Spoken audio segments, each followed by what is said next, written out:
whether or not we want to allow Mr. Albritton to participate. I don't see Commissioner Peters up there. So may I have a motion to that effect? Or maybe you don't want him to. It's your. Madam Chair, I make a motion to allow Commissioner Albritton to join us via Zoom. Sure.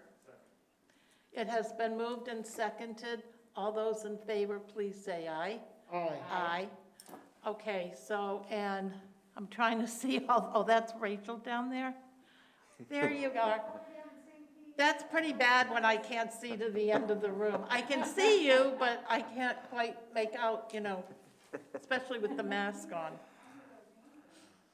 All right, so the first item on our agenda is to approve our minutes of March 3rd. May I have a motion to approve the minutes or not? Whatever is your pleasure. Move approval. Second? It's been moved and seconded that the minutes of March 3rd be approved. All those in, yes, Rachel? I'm sorry, can you just, before we begin, call for public comment? I don't think there's anybody out there, but just so we have it on record. I think she asked if we had any public comment. Do we? Julie? There's no one in the lobby for public comment. Okay, Who is that up there on the left frame? that's Clarissa out in the lobby. Oh, okay, sorry, Clarissa. Okay, there's no public comment, Rachel. Okay. All those in favor? Aye. Thank you. All right, Mr. Pierce, good morning. Do you Good have- morning, Madam Chair, members. I can be pretty quick this morning. We are in week 6 of session in Tallahassee, middle of week 6, only 3 weeks to go after this week. I'll walk through a couple of issues specific to our agenda, and then I'll let Alan touch briefly on kind of where we are from a budget standpoint. BW settlement, DEP still has not made a final determination on how those dollars are going to be spent. We and some of our partners continue to advocate for electric buses for transit organizations, so we'll continue to have that discussion. We are still waiting also from DEP to share with us how they spent some of the original dollars for electric school buses, and specifically how some of those dollars were spent in the Tampa Bay area. So we're hoping to have that sooner rather than later. So I'll move on to making transportation disadvantage grants multi-year. We're getting some pushback from DOT on that. We're continuing to have some discussions and see if that's something we can include late in one of the transportation packages that's moving in Tallahassee.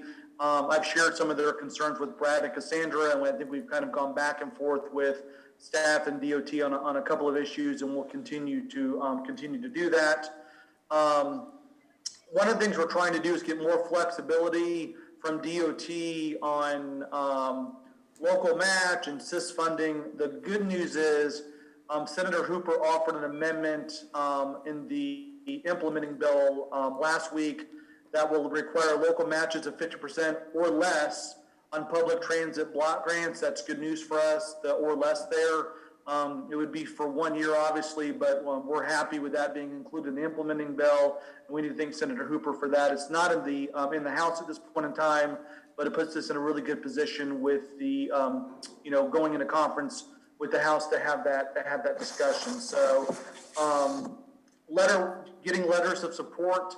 I'll have kind of Caitlin walk you through. I know we've been reaching out to a bunch of different groups on your behalf on a number of the projects. So let Caitlin kind of give you a quick summary of where we are in some of those issues. Caitlin? Absolutely. So as you all know that we covered last committee meeting, we have requested that Roussan, Diamond, and Rayner submit letters of support for the Sunrunner project. They have written those letters and they have confirmed to me that they've sent them to the offices. I'm just waiting on a hard copy for our record. So that's where we are. I know there were several others that were going to circle back after session for some local projects, but right now it's just the Sunrunner letters of support. Like Caitlin said, there's 2 or 3 other projects that we'll work on after session, working with Cassandra and her team to make sure that whatever we need to get in to make sure from a timing standpoint we're able to do that. So last thing I'll hit on, and then I'll turn it over to Alan from a budget standpoint, is The last time we talked, transportation disadvantage dollars, we're not sure exactly where that's going to come in for a landing yet. We were hopeful that last year President Galvano in the corridors bill had $10 million in there for transportation disadvantaged projects. We were able to benefit from that. Some of those dollars we're able to actually pull from there for our late shift program and a couple other programs we operate. I think it was last week, Braddock reached out apparently when the Senate did a strike all amendment in the last committee of reference in the Senate Appropriations Committee. As you all know, they're repealing the MCOR's bill. And originally when they were going to repeal the bill, they were going to leave some of the funding, specifically the $10 million for the transportation disadvantage in for one more year. Well, they apparently reversed course on that. And now they've come back and said they're not going to use that $10 million. They're going to pull that $10 million back into other projects, not into transportation disadvantage. So now we're trying to be creative on, again, we don't know what the final number is going to be, but we need to make sure that, some of our late shift program innovation projects are being protected and making sure that we can use dollars that above and beyond what's being allocated as a part of the formula process. And so Alan and I are having conversations with Senator Hooper and others. There may be an opportunity to backfill some of the federal dollars that's coming in. The Senate right now has not allocated any of those dollars as a part of their budget process. The House has. They spent about $4 billion of that in their initial budget, mostly in infrastructure projects. So there may be an opportunity in the Senate side to make transportation disadvantage whole and specifically make sure we're getting funding for the late shift program, which is something that I know that's important to PSTA. So with that being said, I'll turn it over to Alan for a quick budget update. Thanks, Ron, and good morning, everybody. So high level, the House and the Senate are both on the floor this week with the budgets. They've gone through the committee process. There are a handful of amendments to each bill, but nothing that will drastically change anything we're concerned with. As Ron mentioned, the Senate in their proposal did not use any of the federal relief dollars. The House did use about $3 billion of the 10 that we project that the state of Florida will receive. They used, a couple billion on top of that for what they will put in reserves. That is their current plan. The rest of the money, I won't say they're not counting on it because they are certainly counting on it, but the current thought is that the $10 billion that we're set to receive will likely come in two tranches. We will get, they expect to get about $5 billion in the very near future, and then another $5 billion after that. As I understand it, the Secretary of the Treasury has that authority to either give it as a lump sum or in two pieces. We expect it to come in two, so that's how they're planning. They will have some contingency language as the current plan on how they would spend the additional dollars. They come in, split between reserves, and I think everyone's probably heard transportation infrastructure and resiliency infrastructure are kind of the two hot topics this year. But going into conference in a couple of weeks, we expect probably 2 weeks. The second to last weekend in April, the weekend before session ends, is when we will conference as normal. A lot of this stuff they're going to have worked out, but the Senate will. If you look at the two budgets, there are various areas where the House spent a tremendous amount of money, and then there are other areas where the Senate spent, a lot of money. And obviously that's done on purpose, to position everything for conference and to allow them to spend the money that's there. There's some House and Senate rules that have handcuffed them a little bit in how they can do that. And so I think they're trying to work within the rules to make sure they can spend the money, appropriately. So a lot to be done. There's a lot of money. Revenue estimating conference yesterday announced they after reviewing the receipts and revenues over the previous month, there's about $2 billion forecasted above what the long-term projection was after the COVID pandemic started. So that's good news for the state. We've been seeing between $200 and $300 million, upwards of $350 million in some months above the post-COVID projections. So the economy continues to grow, get stronger. Most of that is based on, obviously, sales tax and other things.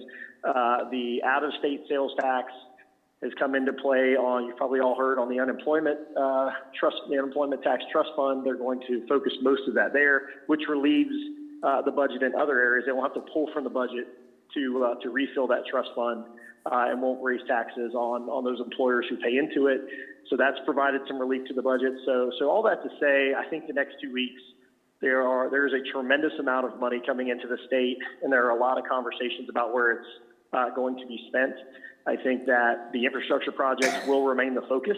Those are the things that everyone seems to care the most about, to include the governor. And from there, there will certainly be a number of other areas where they will spend money. We will probably see the creation of a number of new grant programs that will be controlled by the executive branch, which certainly we are all keeping tabs on as they discuss those and create them. So I think that'll be an area of post-session where Ron and I will continue to work with you all on finding spots where we may need to have some detailed conversations with the folks at DOT and elsewhere. So that's about it on the budget. Questions, anybody? Anybody? David? Well, David? Do you have any questions? No questions. No questions. Brad? Yeah, thank you very much, Ron and Alan, for that update. For the members, the three sort of top priorities that Ron and Caitlin and Alan touched on: the VW settlement for electric buses, transportation disadvantage. We started off with a position of trying to get additional funding through a formula change, but that is now turned into a defensive posture where we're just trying to hold our own and not get cut. And then 3 is on the Sunrunner to just secure the remaining, what we had anticipated and planned on receiving for operating funds for the first 3 years of the new Sunrunner. And as Caitlin pointed out, our legislators, thanks to them for writing letters of support to the DOT, I would say the odds are, I don't know what Cassandra would say, I would say they're maybe a little bit north of 50% chance of getting that through the DOT. The transportation disadvantage saga just seems like, and Ron has been there the whole way, thanks to Ron, not going our way. As he mentioned, the MCORS, the highway funding was cut, and that also cut $10 million out of the MCORS, out of the transportation disadvantage. That doesn't seem like it's going to come back.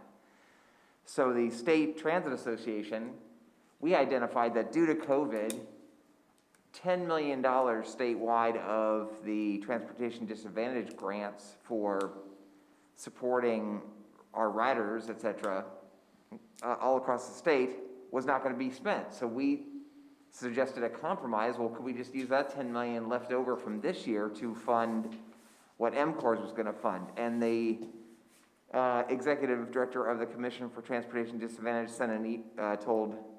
said yesterday no, that we couldn't do that.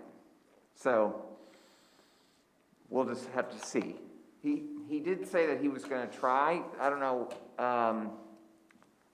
how, but he said he was going to try to increase the overall pot of money for transportation disadvantage block grants in the future. But it doesn't look, but I'm not really sure where we stand with the 10 million,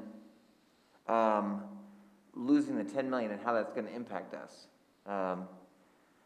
But thank you, Ron and Alan, for keeping track of all this stuff as it flows. But hopefully we'll get through, another month, and then we'll be done with this. Anyone else? Nobody? No? Okay. If we're done with our state updates, thank you, Ron and Alan. How about we move to our federal updates with Harry and Steve? Harry? Thank you, Commissioner. It's good to be with you again. We're going to kind of break this up into two. Steve's going to give you a little talk. As you know, the president released his draft infrastructure proposal earlier this month. Steve's going to talk a little bit about that, and then I'll talk a little bit about where we are with the current funding cycle for the appropriations bill. So I'll pass over to Steve.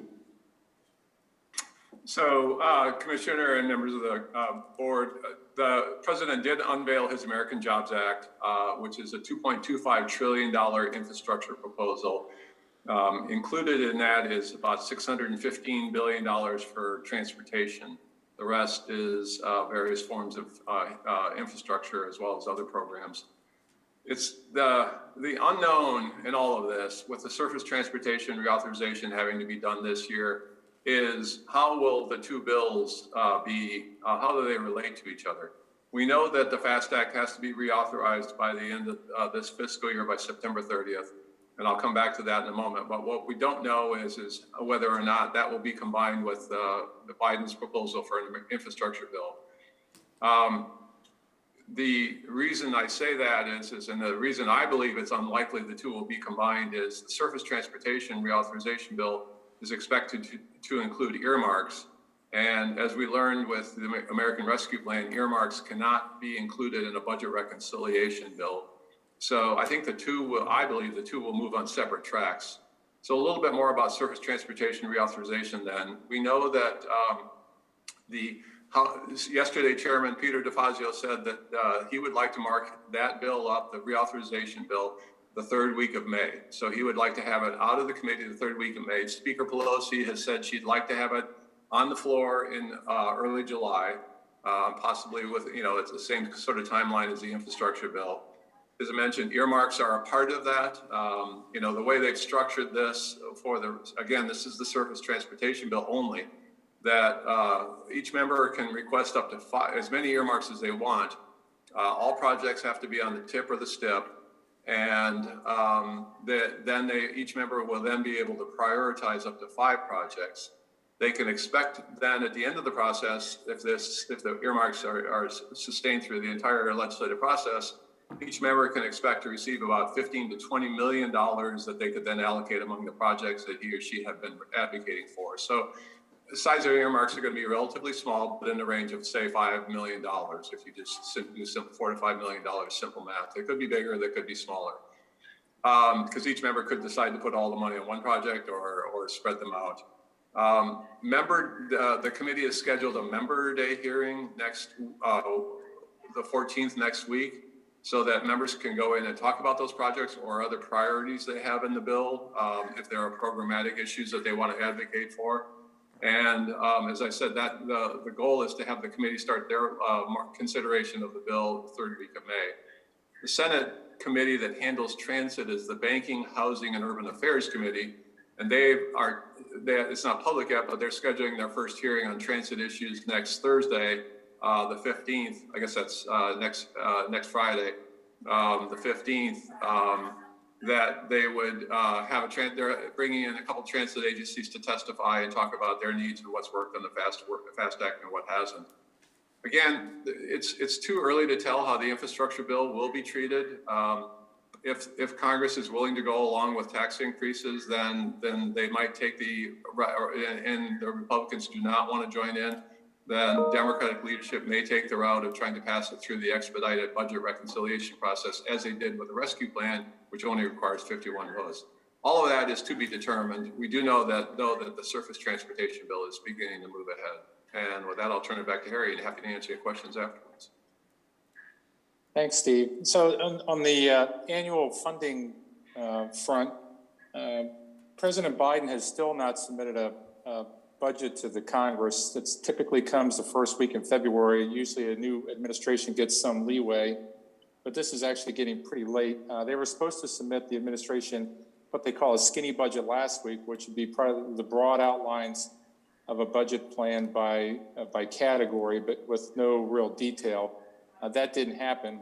There apparently is a discussion going on with the administration about how to split discretionary funding between defense and non-defense accounts. This is the first year in 11 years that Congress hasn't been under a budget agreement that required specific spending caps, and any exceeding those caps would cause sequestration going across the board. That has gone away as of the current fiscal year, so for next year it doesn't apply.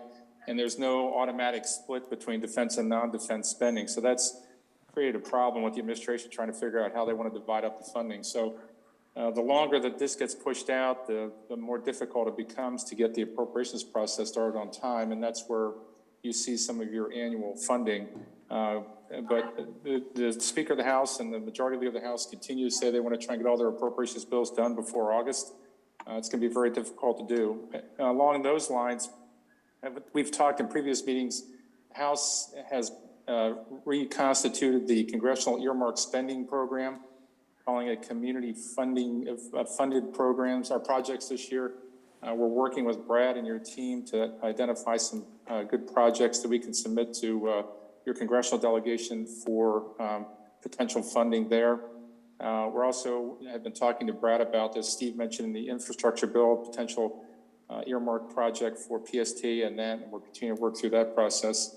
The Senate hasn't decided on the appropriations side of what they're going to do about earmarking. They apparently want to bring back earmark projects, but they're not as far along as the House in determining how that process will proceed. So we don't have a whole lot of information on that right now. We'll continue to track the appropriations process. One last thing, as you know, the president last month signed the American Rescue Plan into law that provides funding for transit agencies. I think those allocations, Brad, I'm not sure if you've gotten your final numbers yet or not, but those funds are coming down the pike. I know Alan mentioned and Ron mentioned at the state level, money coming to the state and local governments from the American Rescue Plan.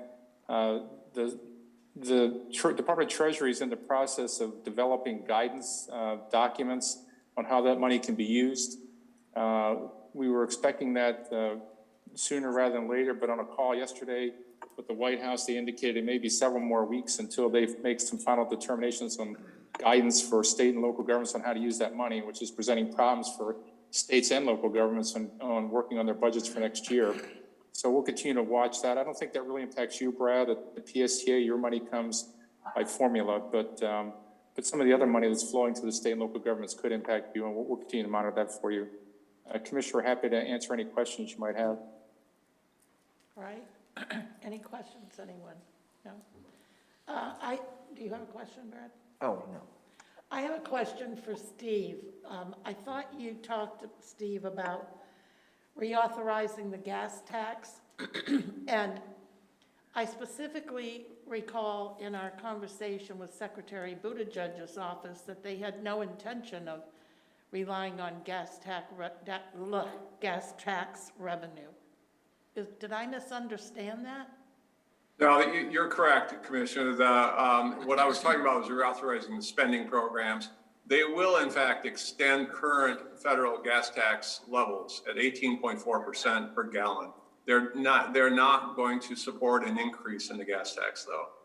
Okay. Nor are they ready to support a vehicle miles travel tax yet either. They will include a pilot program probably in this bill, but as the House Chairman said, it's just not ready yet for national implementation.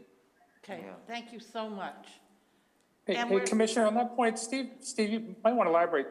Because the gas tax revenue is falling short, they've been having to rely on general fund revenue to support the transportation programs, correct, Steve? So that has been an issue the last few years. So that's, it has been, and just to maintain current spending for 5 years, they need roughly $140 billion transferred from revenue from somewhere. As they did in previous bills, they transferred it from other programs, but it all came from the general fund. And I also want to point out, I wasn't asked this question, but because of that general fund transfer, Florida and no other state is a donor state anymore. Every state receives more in federal funds than they put in the federal gas tax. So that leads me to also stress to you how important we think it is that whatever they embark on, they ensure that the federal dollars come straight to the local governments and not get swiped out over to the state government so they can decide how much we get. Because in 2022, our own transportation trust fund runs out to zero. So we're going to be very focused over the next year and a half or so on thinking outside the box, how we shore up our transportation trust funds, just FYI. So, Commissioner, if I may, you know that transit funds almost all go exclusively to the grant recipient, the transit agency. On the highway side, the majority of the funds go through the state. You're correct. The surface transportation block grant is split about 55% to the local MPO and 45% goes to the state. But that's not the total amount of federal highway money. The majority of that does go through the state DOTs. Interesting development on the president's surface infrastructure bill. Rather, the press secretary in the White House has said that they believe that they're going to propose anyway that the transportation infrastructure money outside of reauthorization be allocated both on a formula and competitive basis. And for example, they're going to propose in their proposal that the top worst bridges in the country be funded to be fixed before other bridges are able to compete for those funds. So it's going to be an interesting effort on their part to try to dictate to Congress how those monies be allocated. And obviously Congress will do what they think is best too. Well, at the risk of traveling too far off the reservation, I understand how it works today, Steve, but those issues have not been updated or changed in over 50 years that I've been trying to work on these issues. And that doesn't mean that going into the future, there isn't a better, more nimble way to provide transportation funding. And just so that I'm perfectly transparent, I'm not being silent about that issue when I speak with my federal partners. And we have our delegation, federal delegation meeting coming up this Thursday.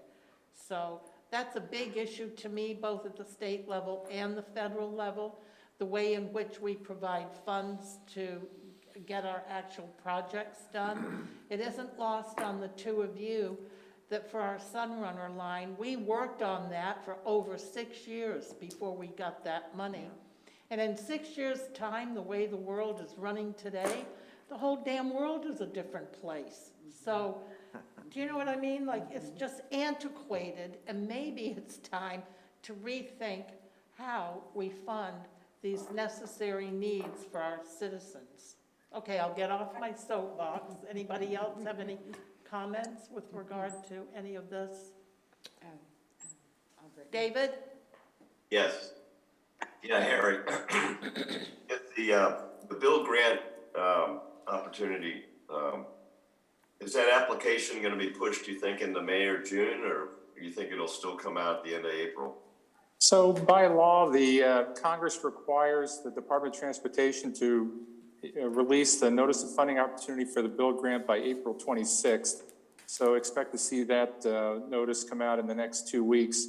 I know Brad and his team, Cassandra, have been working hard. We've had a call last week, Cassandra organized with the Federal Transit Administration to talk about the project and get more information. They've already got a whole hassle of support letters ready to go for the project. So I think they're doing a good job, and I think they're ready to respond. Steve, I think I'd read that they were going to try and expedite the review of those applications and only have, it's potentially a 30-day response time for the Bill Grant application. So hopefully that'll go in sometime in May or June. Can I request a list of the letters that so far that you've got? Because I'm still working on trying to get those additional letters in there. Yeah, That'd be helpful. I'll send you that, Commissioner, Okay, the list that we got, yeah. that's it. Thank you, Harry. And hey, Commissioner, one other point. I know Steve has been working with the Department of Transportation, I believe, to set up a meeting next week to brief the Department of Transportation on the project, just to let them know, give them a little background information, just solicit any advice they have on the project to make sure that can develop most compelling applications. So that'll be, I think, a helpful call next week to get their input, particularly with the new administration and their new focus on some of these competitive grant opportunities. We want to make sure we check all the boxes that they're looking for. So that'll be an important call next week. That's good. And Janet, do we still have a date for Buttigieg coming down to Pinellas?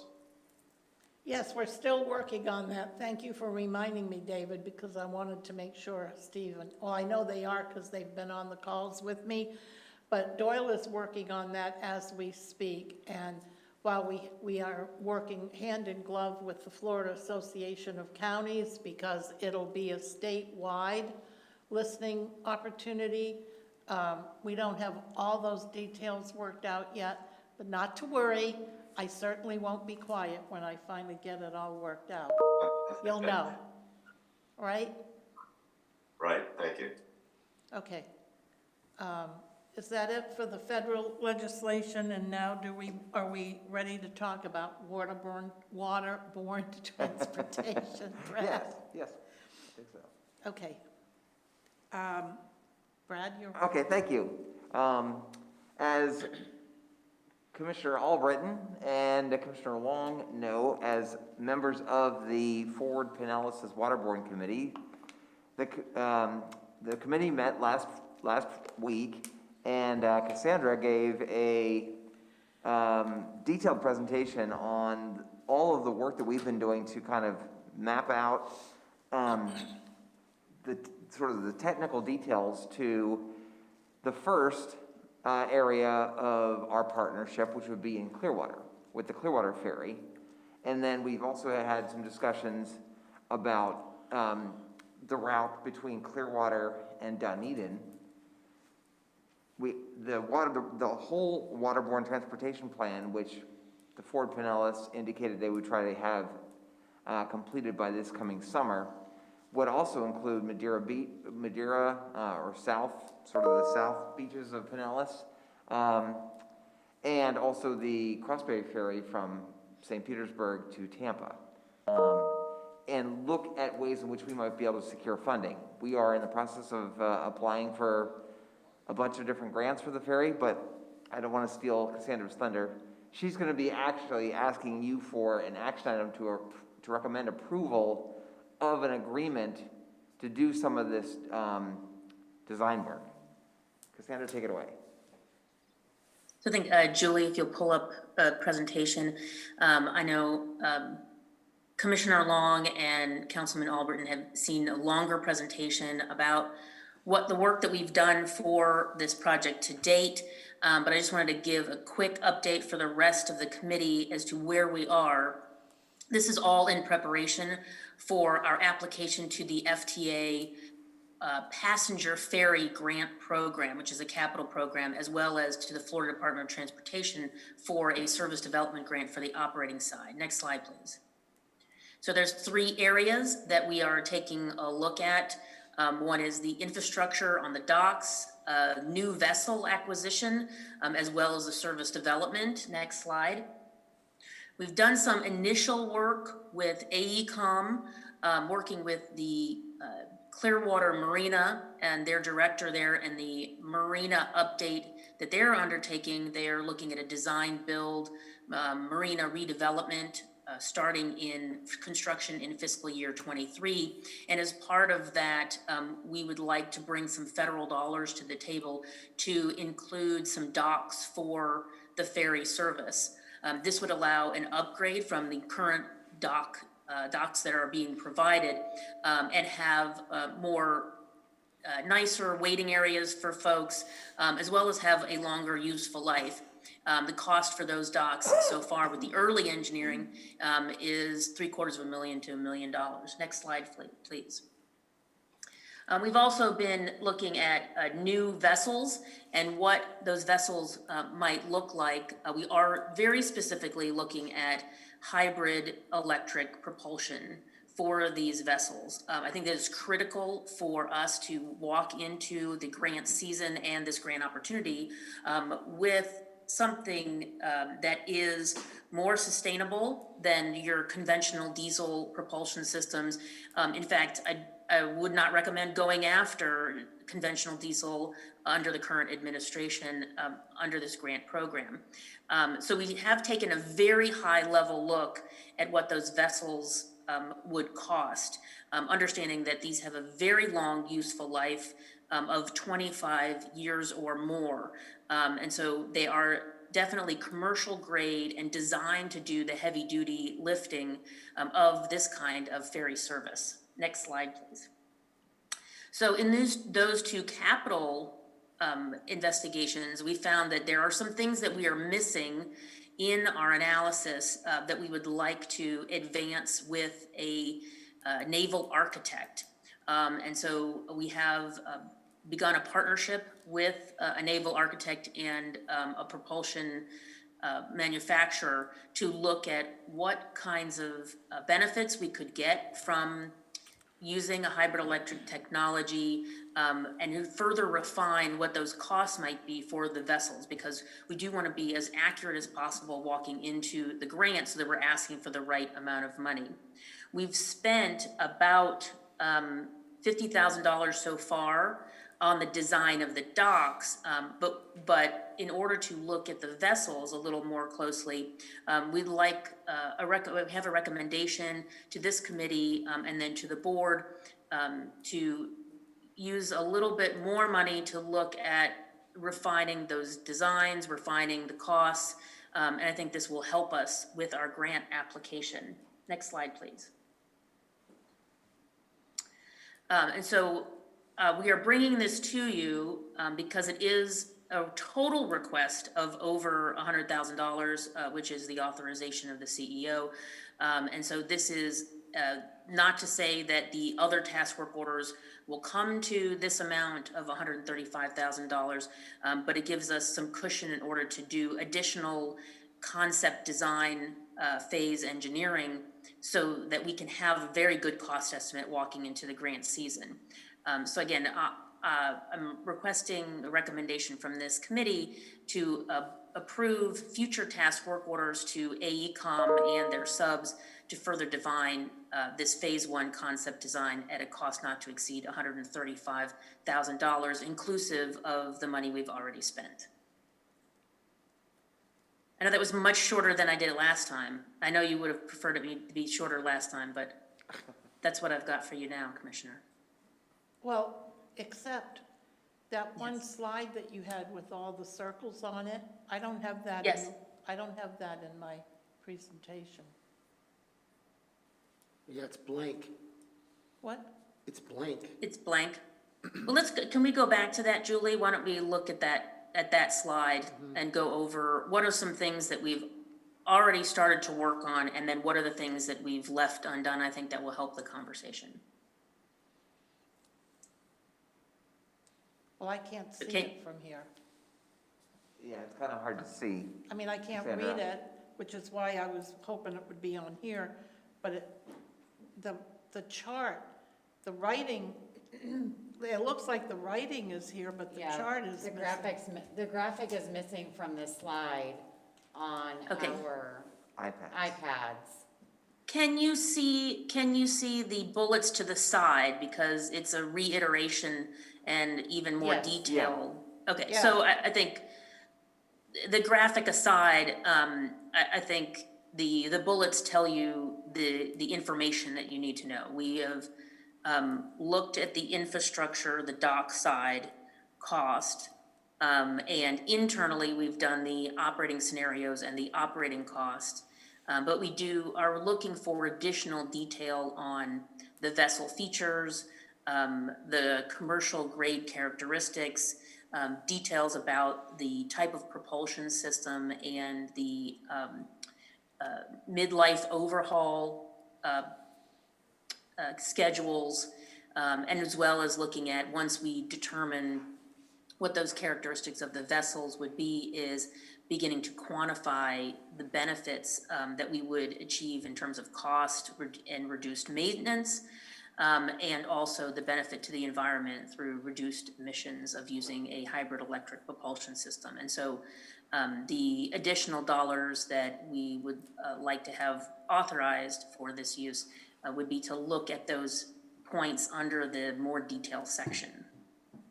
Okay, well, before we get into the discussion about the appropriation request, Brad, are you prepared to talk about the impact to our budget? Because I don't see Debbie on the call today. Yes.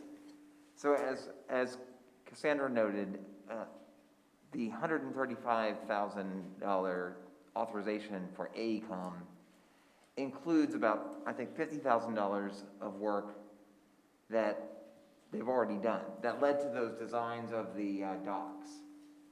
So Cassandra's asking, the request today is to provide basically a budget within our capital program that we already have set aside in our adopted CIP under what we put in the budget as short-range planning, I believe, specifically for this kind of activity.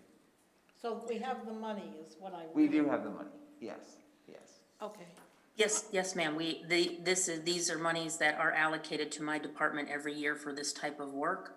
And it is formula dollars from the Federal Transit Administration, and it's 100% funding, so there is no local match required.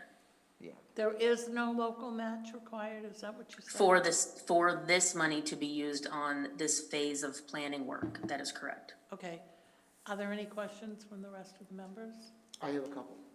Commissioner Saraki. Thank you, Madam Chair. I have a couple questions. Can you go to the map? On the map, it shows on the right side from downtown Clearwater going north. Is that going to the Dunedin Marina? Is that where that's headed? Yes, so this is the first phase of a much larger system that Brad had described that would be countywide. We are working on the existing routes first. And so, yes, the blue line does go to Dunedin. And so that is the current Dunedin route. And we would be looking at dock improvements with the city of Dunedin in conjunction with their marina upgrades as well. So my next question then, so we would need 5 new docks, correct? Which would cost $750,000 to $1 million each. Yes, so we're applying for the FTA Passenger Ferry Grant Program. That would cover about 80% of the total capital cost of both docks and infrastructure. We would be seeking a 20% local match from other sources in order to cover that 20%. Perfect. And my last question is, the new vessels, how long do they take to manufacture so that we can put them into production? They take about 9 to 12 months to produce using the shipyard that we've been working with. That's what they've estimated. And how many? That would be per vessel. And how many do we think we're going to need for this project? The service plan that we've provided to the Waterborne Transportation Committee, if that was funded as the service plan, we would need 5 vessels to make that service work. The private operator currently has 3 vessels, and so we could have an initial purchase of 2 in order to make that service work. We could just buy 1 and manage the service that way and increase the service as we were able to get the additional vessels as well. So I think there's a lot of flexibility at this time in how we purchase this.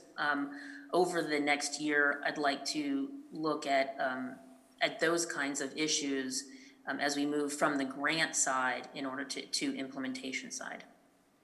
Perfect. Thank you so much, Madam Chair. That's all I have. So just for clarification, I believe it's the very next slide after the one where we had the chart.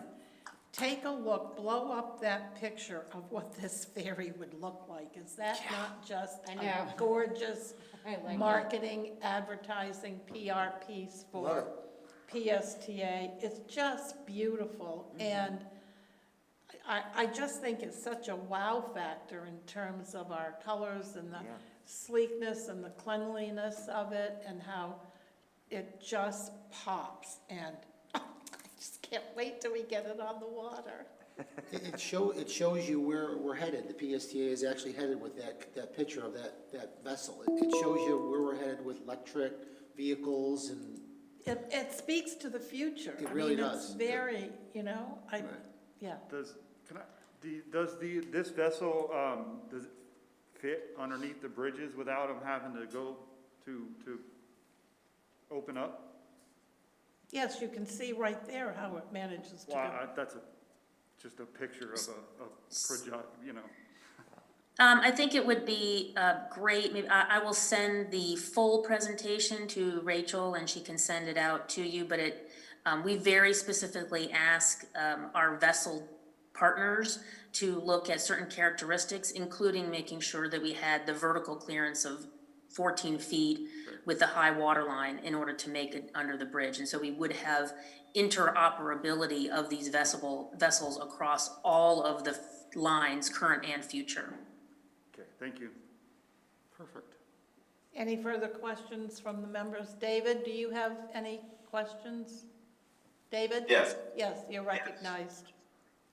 I just wanted to thank Cassandra for such a great presentation. And one of the things that I really recognized at the committee meeting was that she's really trying to check all the boxes for these grant applications, the ones that have really helped us with the grants. So thank you very much for doing that. I think not only is it important and, for the actual operating expense and everything, but going into it with all the boxes checked is very important. So thank you.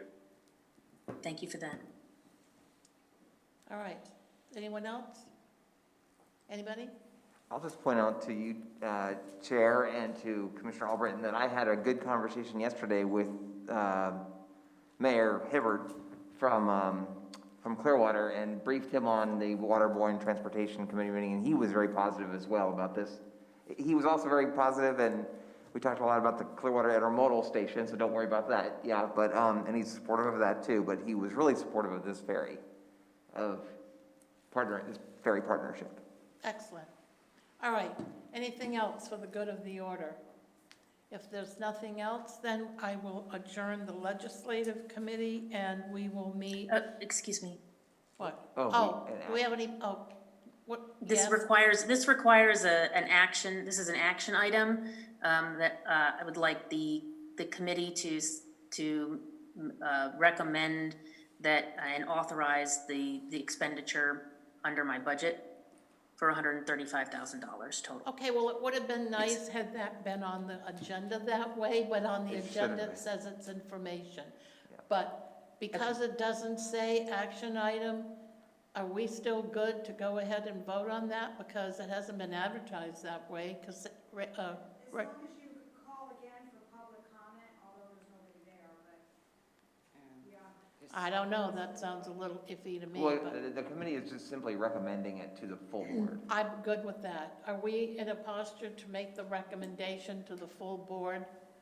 Yes. Yes? Yes, Madam Yeah, Chair. do we need to Jamie, ask for do you public need a comment? I move. Right.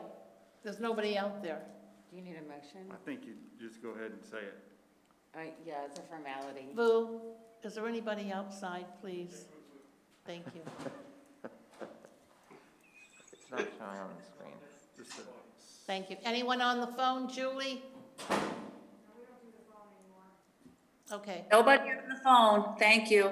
thank you. All right. Okay. And, Yes, ma'am. We're all covered, yes? Yeah, to clarify, this would go to, we're moving to recommend to the full board, which then we'll take a vote on it. That's right. Doesn't it- Authorizing a task order to AECom for not to exceed $135,000 for this ferry or waterborne transportation plan. Does it need to go to planning or finance? No. I'm just Well, remembering that Commissioner Schulman always wants it to come to his committee. So before we have him delay everything again to go to committee, should we just do that at the same time? Well, Will they? we could do that. We could take it again and also go to the finance committee. Yeah. Because we don't have a board meeting. I mean, they'll meet first. Yeah, right?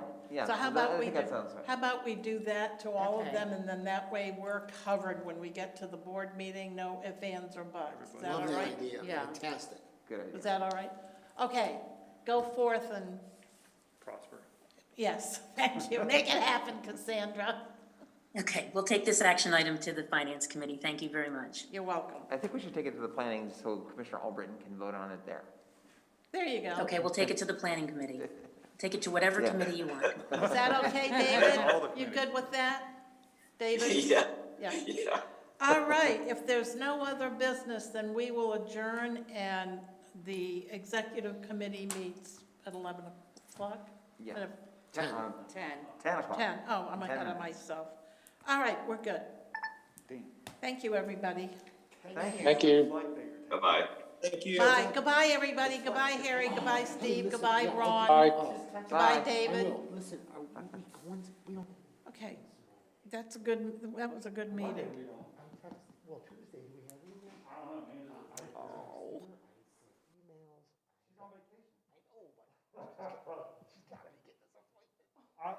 My understanding